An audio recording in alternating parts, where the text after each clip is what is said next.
నమస్కారం. ఘంటారావానికి స్వాగతం. ముందుగా ప్రధానాంశాలు. కర్నూలు జిల్లాలో పంటకుంటకు పవన్ భూమి పూజ. కాసేపట్లో పూడిచెర్ల వద్ద బహిరంగ సభ.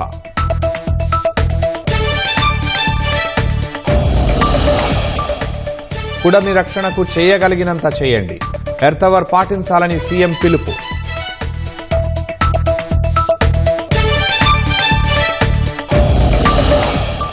ఫీజు రీయింబర్స్మెంట్ బకాయిల విషయంలో ఒత్తిడి లేకుండా చేస్తామన్న లోకేష్, ఇబ్బందులున్నా మరో 600 కోట్లు విడుదల చేశామని వెల్లడి.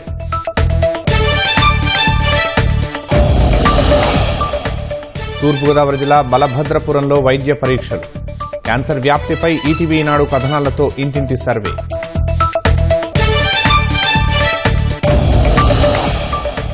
అమెరికా నుంచి 4 దేశాల వలసదారులపై బహిష్కరణాస్త్రం. 5 లక్షల మంది తాత్కాలిక నివాస హోదా రద్దు చేసిన ట్రంప్.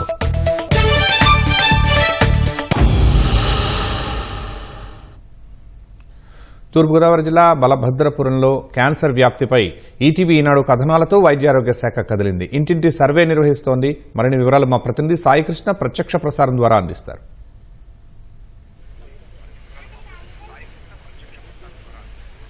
శర్మ, బలభద్రపురంలో క్యాన్సర్ బాధితులు అంతకంతకు పెరిగిపోవటం, చాలామంది చనిపోవటం కూడా జరుగుతోంది. ఈ సంఖ్య ఇంకా రోజుకు పెరుగుతూనే ఉంది. దీని తీవ్రతను దృష్టిలో పెట్టుకొని స్థానిక అనపర్తి ఎమ్మెల్యే నల్లమిల్లి రామకృష్ణారెడ్డి శాసనసభలో కూడా ప్రస్తావించారు. నిన్న ఈ గ్రామం మొత్తం కూడా ఈనాడు ఈటీవీ బృందం పూర్తి స్థాయిలో పరిశీలించి బాధితులు, చనిపోయిన కుటుంబాలు అన్నింటినీ కూడా వాళ్ళ కన్నీటి గాథను ఈనాడు ఈటీవీ చాలా ప్రముఖంగా ప్రచురించింది, అట్లాగే ప్రసారం చేసింది. ఇప్పటికే ఎమ్మెల్యే ఆదేశాలతో పాటు స్థానికంగా ఉన్న తీవ్రత దృష్ట్యా ప్రభుత్వ యంత్రాంగం అంతా కూడా పూర్తి స్థాయిలో కలిగింది. వైద్య ఆరోగ్య శాఖ సంబంధించిన సిబ్బంది, అధికారులు, వైద్యులు మొత్తం పూర్తి స్థాయిలో ఈ గ్రామంలో సర్వే చేపట్టారు. ఉదయం ఇక్కడ వైద్య శిబిరం ఏర్పాటు చేశారు. దీనికి సంబంధించి వైద్యాధికారి విజయలక్ష్మి ఉందాం, వారిని అడిగి తెలుసుకుందాం. ఇవాళ ఏమేమి కార్యక్రమాలు మీరు వైద్య శాఖ పరంగా చేపట్టారు? అంటే హౌస్ టు హౌస్ అందరికీ నమస్కారం అండి. నా పేరు doctor G Vijayalakshmi, Konkuduru PHC medical ఆఫీసర్ని. ఇక్కడ వచ్చేసి మనకి క్యాన్సర్ ఎక్కువ అవుతుంది అన్న కారణం చేత, డెత్స్ అవుతున్నాయి అన్న కారణం చేత సర్వే చేపిస్తున్నామండి. First house to house survey అని చెప్పేసి మొత్తం బలభద్రపురం 1, 2, 3 3 సచివాలయాల్లో కలిపి మొత్తం 31 టీమ్స్ ఫామ్ చేశామండి. 31 టీమ్స్తో ప్రతి ఇంటికి వెళ్ళి ఆ ఇంట్లో ఎవరికైనా క్యాన్సర్కి సంబంధించిన ఇబ్బందులు ఏవైనా ఉన్నాయా, సర్వైకల్ క్యాన్సర్ అవ్వచ్చు, లేదా ఓరల్ క్యాన్సర్ అవ్వచ్చు, బ్రెస్ట్ క్యాన్సర్ అవ్వచ్చు, జిఐ క్యాన్సర్ అవ్వచ్చు, ఏ క్యాన్సర్కి సంబంధించినవైనా, బరువు తగ్గడం, ఇలా ప్రతి లక్షణాలు చెప్పి 31 టీమ్స్ని ఫీల్డ్కి పంపించడం జరిగిందండి. వాళ్ళు వచ్చేసి ప్రతి ఇంటికి వెళ్ళి డోర్ మార్కింగ్ చేసుకొని ప్రతి ఇంట్లో ఆల్రెడీ క్యాన్సర్తో గుర్తించబడిన వాళ్ళు ఎవరైనా ఉన్నారా, ఒకవేళ ఉంటే వాళ్ళకి ట్రీట్మెంట్ ఆల్రెడీ కంప్లీట్ అయిందా, ప్రస్తుతానికి ఎవరైనా తీసుకుంటున్నారా, అలాగే గత కాలంలో ఎప్పుడైనా ఎవరైనా క్యాన్సర్తో చనిపోవడం జరిగిందా, ఇలా ప్రతి ఒక్క డేటాని కలెక్ట్ చేసుకుంటున్నాం. అలా కలెక్ట్ చేసుకున్న క్రమంలో ఇప్పుడు ఎవరికైనా క్యాన్సర్కి సంబంధించిన ఇబ్బందులు ఉన్నాయి అనిపించినా, లేదా క్యాన్సర్ అని తెలిసినా వాళ్ళందరినీ కూడా ఇక్కడికి పంపిస్తారండి. ఆ 31 టీమ్స్ కూడా మనకి ఇక్కడ ఒక హెల్త్ క్యాంప్ పెట్టాం విత్ 7 మెంబర్స్, అంటే ఒక 7 స్పెషలిస్టులతో క్యాంప్ కండక్ట్ చేశామండి. అలాగే 7 జనరల్ డాక్టర్స్తో ఫీల్డ్ సర్వే చేపిస్తున్నాం. వాళ్ళందరూ ఇక్కడికి పంపించిన తర్వాత ఇక్కడ ఏ స్పెషాలిటీకి ఎవరిని పంపించాలి, అలా ప్రతి సర్జికల్ ఆంకాలజిస్టులు వచ్చారండి, గైనకాలజిస్టులు వచ్చారు, అండ్ డెంటల్ డాక్టర్స్ కూడా వచ్చారు. క్యాన్సర్ అనేది రాష్ట్రం, దేశం, ప్రపంచవ్యాప్తంగా ర్యాపిడ్గా విజృంభిస్తోంది అనేది అన్ని సర్వేలు చెప్తున్నాయి. ఈ గ్రామంలో 2-3 ఏళ్లుగా ఇంత తీవ్ర స్థాయిలో ప్రబలటానికి కారణాలు ఏంటి, చనిపోతున్నారు, అట్లాగే కారణాలు ఏమన్నా మీరు ప్రాథమికంగా గుర్తించారా? అంటే అన్ని డెత్స్ అయితే మాకు నమోదు అవ్వలేదండి. సో ఇవాళ సాయంత్రానికల్లా మనకి మొత్తం ప్రతి ఇంటి సర్వే చేస్తాం కాబట్టి నమోదైన క్యాన్సర్ కేసెస్ అన్నీ చూసుకొని వాటి కారణాలు, అంటే ఎక్కడెక్కడ వర్క్ చేశారు, వాళ్ళ ఆక్యుపేషన్ ఏంటి, అలాగే వాళ్ళు ఎక్కడ వాళ్ళ వాటర్ సోర్సెస్ కానీ, ఫుడ్ సోర్సెస్ కానీ, వాళ్ళు ఎప్పటి నుంచి అక్కడ ఉంటున్నారు, ఇప్పుడు ఇండస్ట్రీ చెప్తున్నారు కాబట్టి ఆ ఇండస్ట్రీకి ఎంత దూరంలో వీళ్ళు ఎన్నాళ్ళు బట్టి ఉంటున్నారు, అవన్నీ ట్రేస్ చేస్తామని అనుకుంటున్నామండి. దాంతోపాటుగా మనకి ఏమన్నా వాటర్ పొల్యూషన్ కానీ, సాయిల్ పొల్యూషన్ ఏమైనా ఉందా అని కనుక్కోవడం కోసం ఆర్డబ్ల్యూఎస్ వాళ్ళకి మేము లెటర్ పెట్టడం జరుగుతుందండి. సో దట్ వాటర్ టెస్టింగ్ కూడా చేసి ఇంకా కంప్లీట్గా మనం కారణం తెలుసుకోవాలి కాబట్టి ఎనీ ఎయిర్ పొల్యూషన్ కానీ, వాటర్ పొల్యూషన్ కానీ, లేదా సాయిల్ పొల్యూషన్ కానీ ఏముందో కూడా తెలుసుకోవడానికి ప్రయత్నం చేస్తామండి. ఇప్పటి వరకు మీరు గ్రామంలో చాలా పూర్తి స్థాయిలో ఒక అవగాహనతో తిరిగారు. ఇంకా ఎంత పెరుగుతున్నాయి, ఇంకా గ్రామంలో పరిస్థితి ఏంటి తాజాగా? మాజీ ఎంపీటీసీ సుబ్బారెడ్డి ఉన్నారు, అని చెప్పండి దీనికి సంబంధించి. గత 2 సంవత్సరాల నుంచి గ్రామంలో చాలామంది ఈ వ్యాధి బారిన పడి మరణించడం జరుగుతుందండి బలభద్రపురం గ్రామంలో. ఈ విషయాన్ని మేము గత 4-5 రోజుల క్రితం స్థానిక శాసనసభ్యులు రామకృష్ణారెడ్డి గారి దృష్టికి తీసుకెళ్తే ఆయన అసెంబ్లీలో ప్రస్తావించడంతో నిన్న ఈటీవీ ఈనాడు బృందం బలభద్రపురం గ్రామాన్ని పర్యవేక్షిస్తే మేమందరం కూడా ఉండి ఎవరైతే చనిపోయిన కుటుంబాలు ఉన్నాయో, ఎవరైతే వ్యాధిని పడ్డ వాళ్ళు ఉన్నారో వాళ్ళందరినీ కూడా స్వయంగా వెళ్ళి కలిసి కార్యక్రమం చేయడం జరిగింది నిన్న. దాని ఫలితంగా ఎమ్మెల్యే గారి చొరవతో ఈరోజు అధికార యంత్రాంగం కదిలి బలభద్రపురం గ్రామంలో వైద్య శిబిరం ఏర్పాటు చేయడం జరిగింది. ఏం చేద్దంటే ఈ శిబిరం రాత్రి 9:30కి ఏర్పాటు చేశారు. మరి మేము ఏ రకంగా ప్రజలకి ఈ క్యాన్సర్ మీద అవగాహన కల్పించడానికి మాకు ఏ విధమైనటువంటి సమయం కూడా పూర్తి స్థాయిలో మాకు సర్వే చేసేటందుకు అవకాశం రాత్రి నుంచి మాకు దొరకలేదు. అయినా ఈ రోజు ఉదయం 6 గంటల నుంచి కూడా పేటల్లో ఉన్నటువంటి అన్ని సంఘాల వాళ్ళకి, కులాల వాళ్ళకి అందరికీ కూడా ఫోన్లు చేసి దీని గురించి ఇవాళ ఆరోగ్య శిబిరం పెడుతున్నారని చెప్పి తెలియజేయడం జరిగింది. అంతేకాకుండా గ్రామంలో అనేక మంది ఈ వ్యాధిన చాలామంది మరణించిన వాళ్ళు కూడా ఉన్నారు. వాళ్ళ కొన్ని ఆసుపత్రిలో బయట ఉన్నటువంటి ఆసుపత్రిలో చనిపోవటం వల్ల ఈ గ్రామ పంచాయతీలో నమోదు అవ్వలేదు. ఎంచేదంటే కాకినాడ జనరల్ హాస్పిటల్లో చనిపోవడం, మెడికల్ హాస్పిటల్లో చనిపోవడం, స్వతంత్ర హాస్పిటల్లో చనిపోవడం, ఇలాగ వివిధ రకాల హాస్పిటల్లో చనిపోవడం వల్ల వారి నమోదులు ఏవి కూడా ఈ గ్రామ పంచాయతీలో లేవు. మరి కనీసం మా అమ్మగారు స్వతంత్ర హాస్పిటల్లో ట్రీట్మెంట్ చేయించుకుని చనిపోతే నేను బలభద్రపురం గ్రామంలో నమోదు చేయించాను. ఎంచేదంటే ఆవిడ 2024 5వ నెలలోనే ఆవిడ క్యాన్సర్ తెలిస్తే 2 నెలల్లోనే మరణించడం జరిగింది. ఇది ఇక్కడ పరిస్థితి. కాకినాడ నుంచి ఒక ప్రత్యేక నిపుణుల బృందం కూడా ఈ గ్రామానికి వస్తోంది. ఆంకాలజీ విభాగానికి చెందిన వారంతా కూడా అసలు కారణాలు కూడా ప్రాథమికంగా వాళ్ళు తెలుసుకొని ఉన్నారు. అట్లాగే ఆర్డబ్ల్యూఎస్ కాలుష్య నియంత్రణ మండలి కూడా ఇక్కడ గ్రామంలో పూర్తి స్థాయిలో పరీక్షలు చేసే అవకాశం ఉంది. ఈ క్యాన్సర్ కారకాలు, దీనికి పరిష్కార మార్గాలు పూర్తిగా ప్రభుత్వం అట్లాగే యంత్రాంగం కూడా నిగ్గుదేల్చనుంది. దీనికి సమస్యకు అట్లాగే ఈ చుట్టుపక్కల కొన్ని పరిశ్రమలు ఉన్నాయి, గ్రాసిం పరిశ్రమలు కూడా ఇది పెరిగిపోతుంది అని కూడా ఎమ్మెల్యే ఇప్పటికే ప్రకటించారు. దీనిపైన కూడా పూర్తి స్థాయిలో సమగ్ర సర్వే చేసి ఈ కారణాలు క్యాన్సర్కి సంబంధించి అధికార యంత్రాంగం నిగ్గుదేల్చాల్సి ఉంది. కెమెరామెన్ రమేష్తో సాయికృష్ణ, ఈటీవీ న్యూస్. అమెరికా అధ్యక్షుడు డొనాల్డ్ ట్రంప్ మరో సంచలన నిర్ణయం తీసుకున్నారు. అమెరికా వ్యాప్తంగా ఉన్న 5,30,000 మంది వలసదారులకు తాత్కాలిక నివాస హోదా రద్దు చేశారు. ఈ మేరకు హోంల్యాండ్ సెక్యూరిటీ ఓ ప్రకటన జారీ చేసింది. క్యూబా, హైటీ, నికరాగ్వా, వెనెజులా దేశాలకు చెందిన 5,30,000 మంది వలసదారులకు చట్టపరమైన రక్షణ రద్దు చేస్తున్నట్లు వెల్లడించింది. నెల రోజుల్లో వారిని అమెరికా నుంచి బహిష్కరించనున్నట్లు హోంల్యాండ్ సెక్యూరిటీ తెలిపింది. 2022 అక్టోబర్ తర్వాత ఆ 4 దేశాల నుంచి అమెరికాకు వలస వచ్చిన వారు బహిష్కరణకు గురికానున్నారు. లోక్సభ నియోజకవర్గాల పునర్విభజనపై ఎన్డీఏ సారథ్యంలోని కేంద్ర ప్రభుత్వంతో పోరాటం చేస్తున్న తమిళనాడు సీఎం స్టాలిన్ ఆధ్వర్యంలో జాయింట్ యాక్షన్ కమిటీ భేటీ మొదలైంది. చెన్నైలో జరుగుతున్న ఈ భేటీకి పలు రాష్ట్రాల ముఖ్యమంత్రులు, వివిధ రాజకీయ పార్టీల నేతలు హాజరయ్యారు. ఈ భేటీకి తెలంగాణ సీఎం రేవంత్ రెడ్డి, టీపీసీసీ అధ్యక్షుడు మహేష్ గౌడ్, బీఆర్ఎస్ నుంచి కేటీఆర్ తదితరులు హాజరయ్యారు. ఇంకా కేరళ సీఎం పినరై విజయన్, కర్ణాటక ఉప ముఖ్యమంత్రి డీకే శివకుమార్ కూడా పాల్గొంటున్నారు. జేఏసీ సమావేశానికి టీఎంసీని కూడా ఆహ్వానించినప్పటికీ ఆ పార్టీ ప్రతినిధులు హాజరు కాలేదు. దేశ భవిష్యత్తును నిర్దేశించే ఉద్యమానికి ఇది ఆరంభమని తమిళనాడు సీఎం స్టాలిన్ పేర్కొన్నారు. 2026లో జరిగే లోక్సభ నియోజకవర్గాల పునర్విభజన జనాభా ప్రాతిపదికన జరిగితే పార్లమెంట్లో దక్షిణాది రాష్ట్రాల ప్రాతినిధ్యం తగ్గుతుందని ఆందోళన వ్యక్తం చేశారు. దీనివల్ల ఎంపీల సంఖ్య మాత్రమే కాకుండా రాష్ట్రాల హక్కులకు కూడా భంగం కలుగుతుందని స్టాలిన్ తెలిపారు.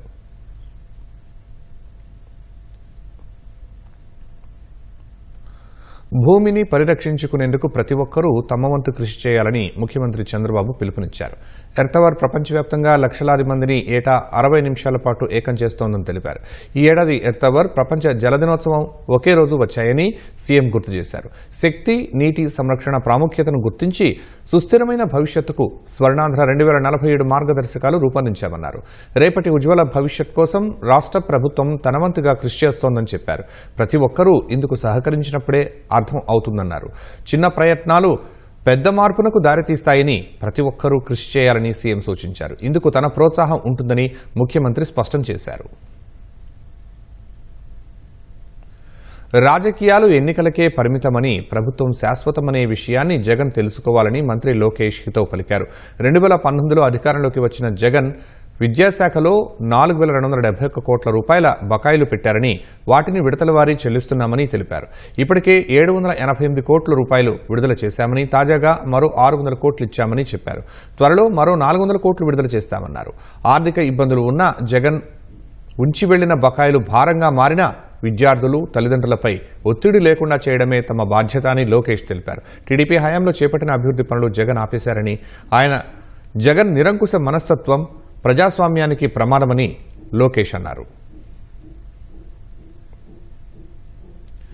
విజయవాడలో త్వరలో ప్రారంభమయ్యే మెట్రో పనులు, నిడమానూరు ఫ్లైఓవర్ నిర్మాణం వల్ల నగరంలో ఎదురయ్యే ట్రాఫిక్ కష్టాలపై ఎంపీ కేశినేని శివనాథ్, ఎమ్మెల్యే గద్దె రామ్మోహన్ రావు దృష్టికి సారించారు.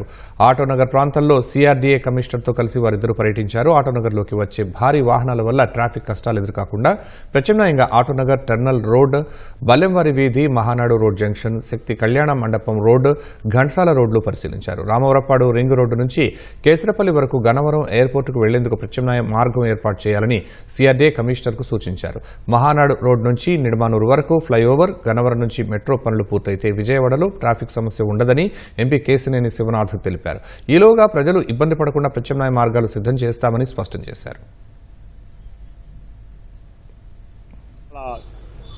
సిఆర్డీఏ కమిషనర్ గారి ఆధ్వర్యంలో, కన్నబాబు గారి ఆధ్వర్యంలో నేను, ఎమ్మెల్యే గద్దె రామ్మోహన్ రావు, ముఖ్యంగా 305 ఎకరాల్లో 1,00,000 మంది కార్మికులు ఉండే ప్రాంతమైన ఇక్కడ ఆటోనగర్ ప్రాంతం, ఈ ప్రాంతం కనుక అభివృద్ధి ఉంటే విజయవాడ అభివృద్ధిలో దోహదం పడుతుంది.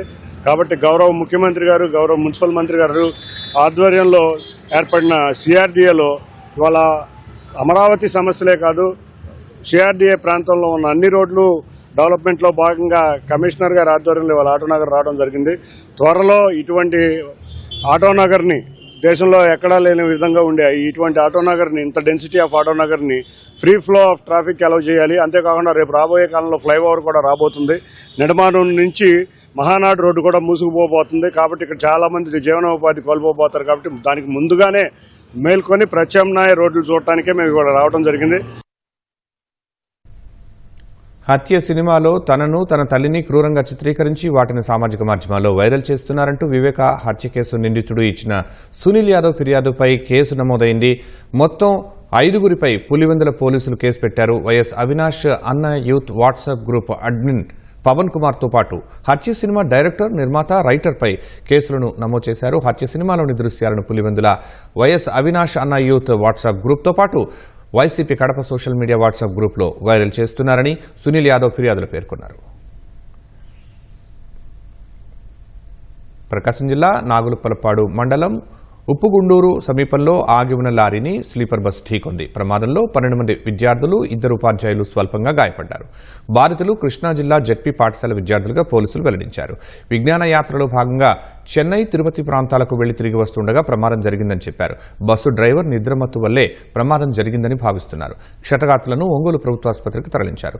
ప్రమాదంపై మంత్రి నారా లోకేష్ విచారం వ్యక్తం చేశారు. క్షతగాత్రులకు మెరుగైన వైద్యం అందించాలని ఆదేశించారు. చీరాల మధ్యలో ఒక లారీ బ్రేక్ డౌన్ అయింది. అది గేర్ బాక్స్ అంతా విరిగిపోయి రోడ్డు బాగా లెఫ్ట్ సైడ్లో. సో ఈ పిల్లలు 3 బస్సుల్లో వెళ్తున్నారు. ఇది స్లీపర్ బస్సు, దీంట్లో అమ్మాయిలు ఉన్నారు. ఈ డ్రైవరు మార్నింగ్ అరౌండ్ 4:30 5 o'clock ఆ టైంలో కొంచెం అలైన్మెంట్ లాగి ఉన్న లారీని డాష్ ఇవ్వడం జరిగింది. సో బ్యాక్ సైడ్ నుంచి లిఫ్ట్ చేయడం జరిగింది. ఆ లారీ కూడా బ్రేక్ డౌన్ అయ్యి అక్కడ ఉంది. అక్కడ అన్ని చిన్నలో అది ఆగినట్టు అన్నీ కూడా పెట్టారు. అయినప్పటికీ కూడా బస్ డ్రైవర్ దాన్ని అబ్జర్వ్ చేయకుండా వెనక నుంచి ఇచ్చేయడం జరిగింది. పిల్లలకి, అమ్మాయిలకి దాదాపు 12 మందికి చిన్న గాయాలయ్యాయి. ఎక్కడ ఎటువంటి ఇష్యూస్ ఏం లేదు. వాళ్ళు కూడా మొత్తం ట్రీట్మెంట్ కూడా ఇచ్చారు. ఎటువంటి బ్లడ్ ఇంజురీస్ అయ్యి కానీ అలాంటివి కానీ ఏం లేదు. ఆ తల్లిదండ్రులు కూడా భయపడాల్సిన అవసరం లేదు. గుంటూరు శంకర్ విలాస్ పైవంతెన పనులు ప్రారంభమవుతున్న వేళ ప్లాన్ మార్పుపై నగరవాసుల నుంచి అభ్యంతరాలు వ్యక్తమవుతున్నాయి. ఫ్లైఓవర్ డిజైన్ల మార్పుతో భవిష్యత్తులో కొత్త సమస్యలు వస్తాయని స్థానికులు, నిపుణులు అంటున్నారు. ఫ్లైఓవర్ కంటే ముందు ఆర్యూబీని సిద్ధం చేయాలని వాహనదారులు కోరుతున్నారు. పెరుగుతున్న ట్రాఫిక్ ఇబ్బందుల్ని తీర్చడంతో పాటు రైల్వే అవసరాలకు తగ్గట్లుగా గుంటూరులోని శంకర్ విలాస్ వద్ద పాత ఫ్లైఓవర్ స్థానంలో కొత్తది నిర్మించనున్నారు. దీనికోసం కేంద్ర ప్రభుత్వం 98 కోట్ల నిధులు మంజూరు చేసింది. గతంలో 8 మీటర్లు ఎత్తులో ఉన్న ఫ్లైఓవర్ను ఇప్పుడు 11.5 మీటర్ల ఎత్తులో నిర్మిస్తున్నారు. అంబేద్కర్ కూడలి నుంచి హిందూ కళాశాల కూడలి వరకు 1.5 కిలోమీటర్ల మేర ఫ్లైఓవర్ నిర్మించనున్నట్లు తొలుత ప్రకటించారు. తరువాత కేంద్రమిచ్చిన నిధుల ప్రకారం ఆ స్థాయిలో నిర్మించలేమని తేల్చారు. పొడవు కుదించడంతో పాటు డిజైన్లు మార్చేసి 930 మీటర్ల మేర నిర్మిస్తున్నారు. డిజైన్ల రూపకల్పన సమయంలో అధికారులు స్థానికులతో సమావేశం నిర్వహించగా RUBని కూడా నిర్మించాలని సూచించారు. అప్పుడు GGHకు వెళ్లడానికి అటువైపు నుంచి రావడానికి ఇబ్బంది ఉండదని చెప్పారు. RUB ముందుగా నిర్మిస్తే ఫ్లైఓవర్ పనులు జరుగుతున్నా వాహనాల రాకపోకలకు ఇబ్బంది లేకుండా ఉంటుంది. కొత్తగా రూపొందించిన డిజైన్ల ప్రకారం ఫ్లైఓవర్ నిర్మిస్తే శంకర్ విలాస్ వైపు నుంచి GGHకు వెళ్లేవారు తీవ్ర ఇబ్బందులు పడాల్సి వస్తుంది. ఎందుకంటే ఫ్లైఓవర్ AC కాలేజీ వద్ద ముగుస్తుంది కాబట్టి అక్కడి నుంచి వెనక్కు రాలేరు. వీటిని పట్టించుకోకుండా ఇప్పుడు ఫ్లైఓవర్లు డిజైన్ ఖరారు చేయడంపై అభ్యంతరాలు వ్యక్తమవుతున్నాయి. ఫస్ట్ ఆలోచించాల్సిన వాళ్ళు ఆల్టర్నేటివ్ అరేంజ్మెంట్స్ ఏమి చేయాలి అనేది. ఎందుకంటే మొన్న 3 అంతలు ఆపేసినప్పుడు మీ అందరూ అనుభవించి ఉంటారు. బ్రిడ్జి మీద ఎంత పడ్డామో. ఫస్ట్ మీరు బ్రిడ్జి కనుక పగలగొడితే ఏం జరుగుతుందనే విషయం మీకు తెలుసుకోండి. RUBలు రోడ్ అండర్ బ్రిడ్జ్ కట్టేసేసిన తర్వాత ఈ పెద్ద బ్రిడ్జికి సెంటర్లో పిల్లర్ వేసుకొని కట్టుకునే బ్రిడ్జే కాబట్టి మీరు ఐకానిక్ బ్రిడ్జి కట్టుకుంటారు, అద్భుతమైన బ్రిడ్జి కట్టుకుంటారు. మీకు అవకాశం ఉన్న మేరకు కట్టుకోండి సార్. ఇంతకుముందు 8 మీటర్లు ఉన్న బ్రిడ్జికి ఎంత స్లోప్ ఉంటుంది? ఇవాళ 11.5 మీటర్లు 12 మీటర్లు పెట్టిన బ్రిడ్జికి ఎంత స్లోప్ ఉండాలండి? దానికంటే ఇంకా ఎక్కువ ఉండాలి. ఇటువైపు ఉన్నటువంటి 3 ముఖ్యమైనటువంటి పాయింట్స్, సెయింట్ జోసెఫ్ హాస్పిటల్, ఇటు గవర్నమెంట్ హాస్పిటల్, AC కాలేజీ, అటు ఉమెన్స్ కాలేజీ, మొత్తం విద్యార్థులు ఆరోగ్యానికి సంబంధించిన అతిపెద్ద హాస్పిటల్ ఉన్నటువంటి గుంటూరు కేంద్రంలో అంబులెన్సులు తిరగటానికి కానీ ట్రాఫిక్ సమస్య కానీ చాలా తీవ్రంగా వస్తుంది. దాన్ని దృష్టిలో పెట్టుకునే మేము ఫ్లైఓవర్ని ముందుకు తీసుకెళ్తే ఈ అంబులెన్స్ తిరిగే పాయింట్స్ దగ్గర నుంచి పబ్లిక్ 1 టౌన్ నుంచి 2 టౌన్కి వచ్చే పాయింట్ కూడా ఈజీ అవుతుంది. దానికోసం RUB అనేది ఫస్ట్ కట్టి తర్వాత ROB కడితేనే పబ్లిక్ డిస్కనెక్ట్ అవ్వకుండా ఉంటారు. బ్రిడ్జి కట్టిన తర్వాత RUB కట్టడం అనేది చాలా ఇబ్బందికరమైనటువంటి అంశం. పైవంతెన ఎత్తు ఎక్కువగా పెట్టి పొడవు కుదించడంతో వాహనాలు పైకి వెళ్లడానికి ఇబ్బందవుతుందని నిపుణులు చెబుతున్నారు. బ్రాడీపేట, అరండల్పేట మధ్య అనుసంధానం లేకుండా కొత్త డిజైన్లు ఉండడంపైన అభ్యంతరాలు వస్తున్నాయి. కేంద్రం నుంచి మరికొన్ని నిధులు సాధించి పూర్తి స్థాయిలో ఫ్లైఓవర్ నిర్మాణం కోసం ప్రజా ప్రతినిధులు కృషి చేయాలనే అభిప్రాయం వ్యక్తమవుతోంది. ఇటీవల 3 వంతెనల మార్గంలో రైల్వే అండర్ పాస్ విస్తరణ పనులకు 3 నెలలు వాహనాలు ఆపిస్తే నగరవాసులు ట్రాఫిక్ సమస్యలతో నరకం చూశారు. అలాంటిది 3 ఏళ్లలో పూర్తయ్యే ప్రాజెక్టు విషయంలో అధికారులు ప్రత్యామ్నాయ మార్గాలు ఆలోచించకపోవడాన్ని తప్పుపడుతున్నారు. ఈరోజు మరి ఉమెన్స్ కాలేజ్ యువతల నుంచి కేవలం 8వ లైన్ 9వ లైన్ అరండల్పేట వరకు మాత్రమే బ్రిడ్జి నిర్మిస్తే మరి ఏ విధంగా ఇది ప్రజల యొక్క అవసరాలను తీరుస్తుందో కూడా గమనించాలి. 10వ లైన్లో ఉన్నటువంటి అరండల్పేట పోలీస్ స్టేషన్కి ఇబ్బంది కలుగుతుందన్నటువంటి ఆలోచనతోటి 8వ లైన్ వరకే దాన్ని కుదించడం మూలన స్లోప్ కూడా పెరిగి ప్రయాణం చేయడానికి కూడా కొద్ది ఇబ్బందులు వచ్చేటటువంటి పరిస్థితి. వాస్తవ పరిస్థితులన్నీ కూడా అధ్యయనం చేయండి. మీరు రూపొందించిన డిజైన్లన్నీ కూడా పబ్లిక్ డొమైన్లో పెట్టి ప్రజల యొక్క సూచనల సలహాలను కూడా తీసుకుని మీరు చేస్తే బాగుంటుంది. కాబట్టి ఇప్పుడు బ్రిడ్జ్ అనేది డిజైన్ అనేది ఓపెన్ చేయకపోవడం, డైరెక్ట్గా టెండర్కి ఇవ్వడం వల్ల ఇప్పుడు ఇబ్బంది వచ్చింది. అక్కడికి ఎన్నిసార్లు అడిగినా వాళ్ళు ఏదో DPRలను తీసుకొచ్చి ఎక్స్ప్లెయిన్ చేసినా ఎప్పటికప్పుడు ఇంకా అవ్వలేదు, ఇంకా తేల్చలేదు అన్నారు. 10వ లైన్ దగ్గర నుంచి ఉమెన్స్ కాలేజ్ దగ్గరికి అని చెప్పారు. చివరికి అది మళ్ళీ 8వ లైన్ దగ్గర ఆపారు. కానీ ట్రాఫిక్ అనేది మన 8వ లైన్ 9వ లైన్ మధ్య ఆగటం వల్ల మళ్ళీ అక్కడ ట్రాఫిక్ కంజెషన్ వస్తుంది. ఆ ట్రాఫిక్ కంజెషన్ రాకుండా దాటితే బాగుంటుంది అనేది, కొంచెం బడ్జెట్ కావాల్సి వస్తే అవసరమైతే తీసుకొనైనా సరే దీన్ని మారిస్తే బాగుంటుందనే ఒక ఆలోచన ఉంది. ఫ్లైఓవర్ కోసం కొన్ని భవనాలు తొలగించాల్సి రాక చాలా మంది యజమానులు సహకరించేందుకు ముందుకొచ్చారు. మరికొందరు న్యాయస్థానాల్ని ఆశ్రయించారు. స్థానికులతో అధికారులు సమావేశాలు నిర్వహించి వారి అభిప్రాయాల్ని పరిగణలోకి తీసుకుంటే పై వంతెనకు ఉన్న అడ్డంకులు తొలగి పనులు సజావుగా ముందుకెళ్లే అవకాశం ఉంది. అదే సమయంలో స్థానికుల సూచనల్ని పరిశీలించాల్సిన అవసరం ఉంది. వైసీపీ హయాంలో అలిపిరిలోని శ్రీవారి పాదాల చెంత ముంతాజ్ హోటల్ నిర్మాణానికి ఇచ్చిన అనుమతులను సీఎం రద్దు చేయడాన్ని టీటీడీ పాలక మండలి సభ్యుడు భానుప్రకాష్ రెడ్డి స్వాగతించారు. భవిష్యత్తులో భక్తుల మనోభావాలకు ఇబ్బందులు లేకుండా చర్యలు తీసుకోవాలని కోరారు. వైసీపీ హయాంలో శ్రీవారి పరకామణిలో జరిగిన ఘటనలపై సిఐడితో విచారణ చేయించాలని డిమాండ్ చేశారు. తిరుపతిలో స్వామివారి పాదాల చెంత ఉన్నటువంటి ముంతాజ్ హోటల్స్ అనుమతులు రద్దు చేయడాన్ని మేము స్వాగతిస్తున్నాం. మొత్తం ఆ అలిపిరి మార్గంగా ఉన్నటువంటి ఆ రహదారిని మొత్తం టెంపుల్ కారిడార్గా డిక్లేర్ చేసి భవిష్యత్తులో అక్కడ ఇలాంటి ధార్మిక వ్యతిరేక, ఎందుకంటే ఒక స్టార్ హోటల్ అంటే దాంట్లో బార్లు, పబ్బులు, మాంసాహారం ఇవన్నీ వచ్చే అవకాశం ఉంది కాబట్టి అది భక్తుల మనోభావాలకి సంబంధించిన అంశం కాబట్టి అలాంటిది ఉండకూడదని చెప్పి మొట్టమొదటి ధర్మకర్తల మండలి సమావేశంలో దాని మీద తీర్మానం చేసి ముఖ్యమంత్రి గారికి పంపించాం. రాష్ట్ర ప్రభుత్వానికి వెంటనే రాష్ట్ర ప్రభుత్వం స్పందించి గత ప్రభుత్వం జగన్మోహన్ రెడ్డి ఇచ్చినటువంటి ఉత్తర్వుల్ని రద్దుపరుస్తూ నిన్న వారు ఉత్తర్వులు జారీ చేయడం జరిగింది. ఇది చాలా స్వాగతించదగ్గ విషయం. కోట్లాది మంది భక్తులు దీన్ని స్వాగతిస్తున్నారు. గత ప్రభుత్వంలో ముఖ్యంగా పరకామణిలో దాదాపు కోట్ల రూపాయలు దొంగతనం జరిగింది. దాన్ని నియమ నిబంధనలకు వ్యతిరేకంగా లోక్ అదాలత్లో రాజీ చేశారని చెప్పి ఆ రాజీలో కూడా పోలీస్ అధికారుల నుంచి ఒత్తిడి వచ్చిన కారణంగా మేము రాజీకి వెళ్లాల్సిన పరిస్థితి ఏర్పడిందని చెప్పి విజిలెన్స్ రిపోర్ట్లో ఉండడాన్ని నేను లోకేష్ బాబు దృష్టికి నేను తీసుకుని వెళ్ళడం జరిగింది. దీని మీద వెంటనే చర్యలు తీసుకుంటామని చెప్పారు. దీని మీద కూడా నేను బోర్డులో కూడా దీని మీద అబ్జెక్షన్స్ కూడా చెప్పడం జరిగింది. టీటీడీ ఈవో గారు విజిలెన్స్ నివేదిక వచ్చిన తర్వాత వారి మీద చర్యలు తీసుకుంటామని చెప్పారు. నేను ఈరోజు దీని మీద సిఐడి ఎంక్వైరీకి డిమాండ్ చేస్తున్నాను.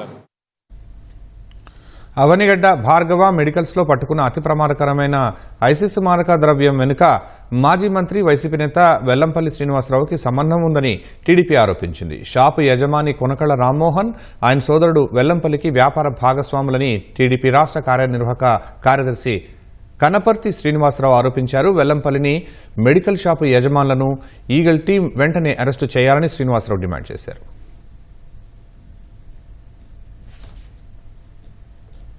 షాపులో అంతర్జాతీయ ఉగ్రవాద సంస్థలు ఐసిస్, బొకోహరం అనే అటువంటి పెద్ద ఉగ్రవాద సంస్థలు వాడే ట్రమెడాల్ టాబ్లెట్లు, ట్రమెడాల్ ఇంజెక్షన్స్ భారీ ఎత్తున విక్రయించినట్టుగా పట్టుకున్నారు. గుట్టు చప్పుడు కాకుండా ఆ మెడికల్ షాప్ అధినేత కొనకళ్ల రామ్మోహన్ అనే వ్యక్తి, వాళ్ళ అన్న విజయవాడలో ఉంటాడు, కొనకళ్ల విద్యాధర్రావు అనే వ్యక్తితో వీళ్ళిద్దరూ కలిసి ఈ వ్యాపారాన్ని వైకాపా అధికారంలో ఉన్నప్పుడు విజయవంతంగా నడిపారు. ఈ సోదరుల ఇద్దరు వెనక విజయవాడ నగరానికి చెందినటువంటి ఒక మాజీ మంత్రి హస్తం ఉంది. ఆయన అనుచరులు కావటంతోనే ఇంత ధైర్యంగా వైకాపా ఉన్న 5 సంవత్సరాల్లో వీళ్లు ఈ విధమైనటువంటి తప్పుడు చర్యలకి, తప్పుడు పనులకి పాల్పడ్డారు. ఖచ్చితంగా ఇది గనక డీజీపీ ఖచ్చితమైనటువంటి విచారణ జరిపితే దీని వెనుకున్నటువంటి పెద్దల భాగవతం అంతా బయటపడతాది. రామ్మోహన్ అరెస్ట్ చేశారు. ఇతని సోదరుడు కీలక సూత్రధారి విద్యాధర్రావు విజయవాడ నుంచి పారిపోకుండా అతన్ని కూడా అదుపులో తీసుకోండి. వీళ్ళిద్దరినీ గనక విడివిడిగా విచారిస్తే ఆ మాజీ మంత్రి బండారం బయటపడుతుంది. ఆ మాజీ మంత్రి గతంలో కూడా అవినీతి కార్యక్రమాల్లో మునిగి తేలేవాడు. వెంటనే ఈగిల్ టీం చీఫ్ రవికృష్ణ గారు ఉన్నారో దీన్ని ప్రిస్టేజియస్ గా తీసుకోవాలి. రాష్ట్ర ప్రభుత్వం మరియు పోలీసులు కూడా ప్రిస్టేజీగా తీసుకొని ఆ మాజీ మంత్రి కూడా ఎక్కడికి పారిపోకుండా ఉండే విధంగా చర్యలు చేపట్టాలని చెప్పి నేను డిమాండ్ చేస్తా ఉన్నా. అతన్ని కూడా నోటీస్ ఇచ్చి ఆ మాజీ మంత్రిని విచారించి వాస్తవాలు ప్రజలకు తెలియజేయాలని చెప్పి కోరతా ఉన్నా. ఉత్తరప్రదేశ్లోని మేరట్లో మర్చెంట్ నేవీ అధికారి హత్య కేసులో ఒళ్లు గగురు పడిచే విషయాలు బయటకొస్తున్నాయి. అతన్ని చంపిన తర్వాత నిందితులు ప్రవర్తించిన తీరు విస్తుగొలుపుతోంది. భర్త మొండాన్ని బెడ్ బాక్స్లో పెట్టి దానిపైనే భార్య నిద్రించడం ఆమె క్రూరత్వానికి అద్దం పడుతోంది. ఉత్తరప్రదేశ్లోని మేరట్లో ప్రియుడు సాహిల్తో కలిసి భర్త సౌరభ్ రాజ్పూత్ను భార్య ముస్కాన్ రస్తోగి హత్య చేసిన ఘటనలు రోజుకో కొత్త విషయం వెలుగుచూస్తోంది. హత్య తర్వాత మృతదేహాన్ని సాహిల్ బాత్రూంలోకి తీసుకెళ్లి ముక్కలుగా చేసినట్లు పోలీస్ వర్గాలు వెల్లడించాయి. మొదట వాళ్లు వేసుకున్న ప్రణాళిక ప్రకారం ముక్కలుగా చేసిన శరీరాన్ని కవర్లలో పెట్టి నిర్మానుష్య ప్రాంతంలో విసిరేయాలనుకున్నారు. ఆ క్రమంలోనే మొండాన్ని బెడ్ బాక్స్లో పెట్టి రాత్రి ఆ బెడ్ పైనే భార్య ముస్కాన్ నిద్రించిందని తెలుస్తోంది. మరోవైపు తల, చేతులను సాహిల్ తన ఇంటికి తీసుకెళ్లి కొన్ని గంటల పాటు వాటిని తనతోనే ఉంచుకున్నాడని పోలీస్ వర్గాలు తెలిపాయి. తర్వాత రోజు మరో ప్లాన్ వేసుకున్నారని, లోకల్ మార్కెట్లో ఒక బ్లూ డ్రమ్, సిమెంట్ కొనుక్కొచ్చారని పేర్కొన్నాయి. తర్వాత అందులో సౌరభ్ దేహాన్ని ఉంచారని, కాంక్రీట్, చెత్తా చెదారం అంతా అందులో వేసి సీల్ చేశారని పోలీస్ వర్గాలు తెలిపాయి.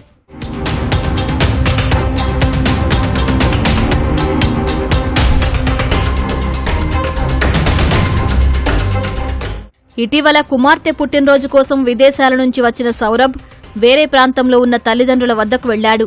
అక్కడ తన తల్లి చేసిన ఒక వంటకాన్ని వెంట తెచ్చుకున్నాడు. దానిని వేడి చేసిన భార్య ముస్కాన్ అప్పుడే మత్తు పదార్థాలు కలిపింది. సౌరభ్ స్పృహ కోల్పోయాక విచక్షణారహితంగా అతడిపై దాడి చేసి చంపేశారు. మరోవైపు ముస్కాన్కు చిన్నప్పట్నుంచి సినిమా స్టార్ కావాలని కోరిక ఉందని మృతుడి సోదరుడు మీడియాకు వెల్లడించారు. దాంతో ఆమె ఒకసారి ఇంటి నుంచి పారిపోయిందని చెప్పారు.